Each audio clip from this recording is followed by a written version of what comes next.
Tell you what, there as we look at Victor Oganov coming in, he is also determined. This is going to be a very good fight. 21 fights, made his debut back in November 1998, so almost 6 years as a professional. And as I mentioned, first came and fought in Australia in June last year, and has wins against Joel Burke and Paul Smallman most recently here at Penrith back on August 8 last year. So inactivity for Victor Oganov. He does have still some things to learn, but when you carry the power that he does, he's a very dangerous commodity. Let's find out what is going to happen and get to Andy Raymond. Our second contest here on One Step Away is at super middleweight. We are scheduled for 6 3-minute rounds.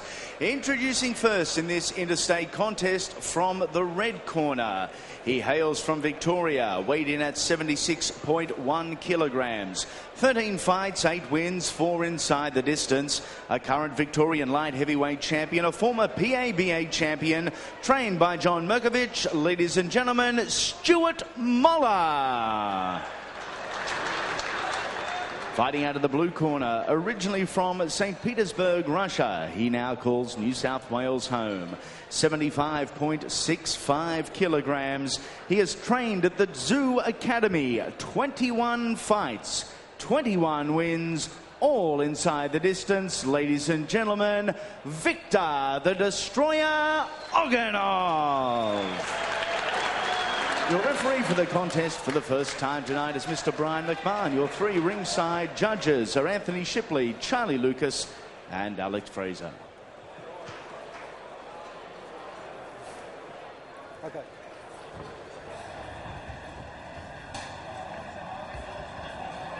Brian McMahon will issue the final instructions when Victor Oganov is ready. Go hit the kidneys and the back of the neck. When I say break or stop, understand that? That's what I want you to do. Shake hands, wait for the bell. Good luck.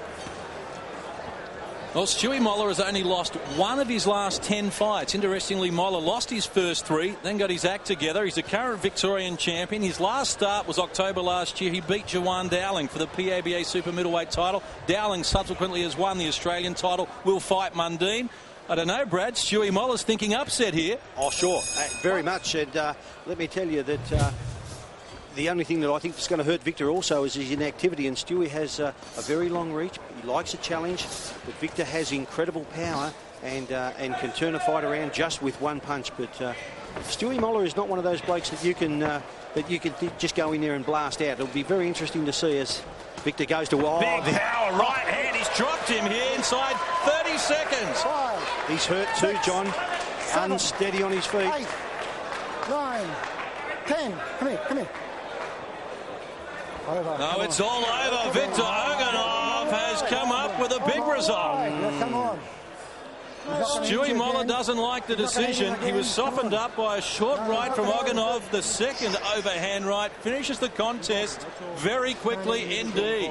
Well, Brian McMahon has looked at the fight. Brian, let me tell you, Brian is a very experienced. For those of you at home who think that might have been stopped a little bit premature, if you could see the eyes of Stewie Moller, and I mean, we're talking a man who has knocked out 21 opponents, and we're not talking just blokes who can't fight. We're talking the Paul Smallmans of the world, Sam Luai, Joel Burke is a rugged contender.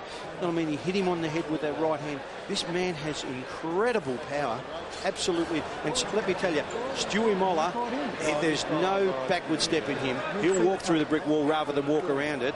But he was hurt, Stewie, and Brian McMahon would not take an opportunity and allow him to get hurt even more. No, showing a boxer's heart there, Stewie Moller. He wanted to continue, but the first right hand really softened him up. And then the second one, he crumbled to his knees. That was the first. And watch him crumble here with the second one. There was a man that was in big trouble. He looked like he'd been hit by Vic Darchinyan. As Vic wanders past, he wants a closer look at the knockout blow. It was a sweet punch. And as Bradford Carley has told you, if a man steps into the ring and has won 21 fights, all via way of knockout, he drops his opponent with a sharp punch like that early on. I think the referee's entitled to wave it off whenever he sees fit. Oh, absolutely, John. And you're not Brian McMahon is a responsible referee. I mean, the referees are in this country are all very good and very responsible. And